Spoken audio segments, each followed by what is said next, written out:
Okay, so I've got my TS3 camera set up looking out the window here, and I'm going to set up for you quickly a mode which we call rapid fire mode. It's basically an auto download mode where you can be recording into one section of memory while saving another section of memory, and basically it allows you to operate in a continuously recording mode at high speed so that rapid recurring events do not get lost. So first thing I'm going to do here is I'm going to set up my frame rate and resolution. I'm in the settings tab, and in this case I want to do a 1000 frames per second at 1024 by 600 resolution. I'll apply that. Okay. Next thing I want to do is I want to set up my session length. I'll go into the System tab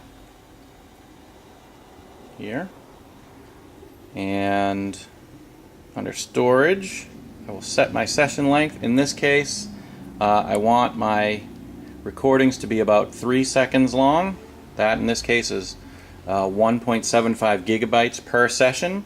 So therefore this will divide my internal memory up into approximately 4 segments.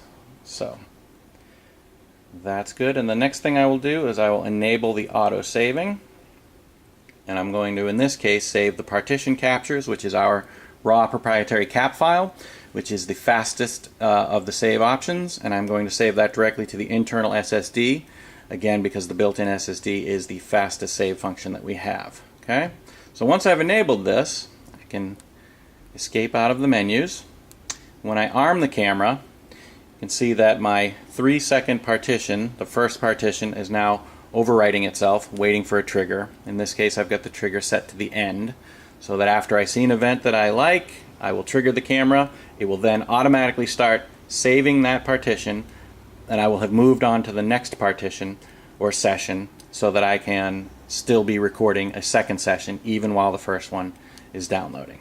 This graphical representation up here in the right hand corner is sort of like a fuel gauge. This shows me how many segments I have available. When it's completely green, that means I've got all segments available. And you'll see that after I take one file, there I've triggered it, that very first partition is no longer available to me because that is actively downloading in the background, and I am now recording into these green buffers here. If I take another recording within a few seconds, I've now used up 2 of my buffers and I have 2 left. If I wait for a few minutes, or a few seconds rather, until the first event has now been completely saved, you'll see my fuel gauge moves up, indicating that now I have 3 sessions available to me again. Okay, and if we wait a few more seconds while that second partition that we originally captured is saving, you'll see that I'll have a full fuel gauge in a few seconds. And there we go. And basically in this mode, it should only take about 15 or 20 seconds for a 3-second video to be saved to that SSD. So the good news is that as long as I have events that aren't occurring too quickly, you know, if I have 15 or 20 seconds between each event, I'm not going to miss any. Even if I have 2 events that occur right next to each other, I'm still not going to miss them as long as I've got partitions available.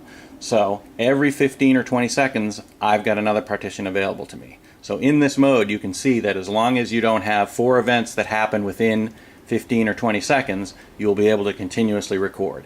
If you have events that are 20 seconds apart, you're always going to have a partition available. In this case, you'll probably have 2 or 3 available. So this gives you an idea of how this method works. It's very valuable because it allows you to stay at the full high speed of the sensor and still sort of be in a continuously recording mode. When I'm done recording, I can disarm the camera. Okay, I'm now out of that mode. I've got all of my videos captured, and if I do want to review them, I simply go into the Review tab and I can load the files. And if I load up, for instance, the last file that we captured, will be this one here, and then you'll be able to, on camera, review that last file. And at this point, it's as if I have just captured it. I can review it, I can save it, I can crop it, I can save it into different file formats, whatever. It is completely interactive as if I had just captured it.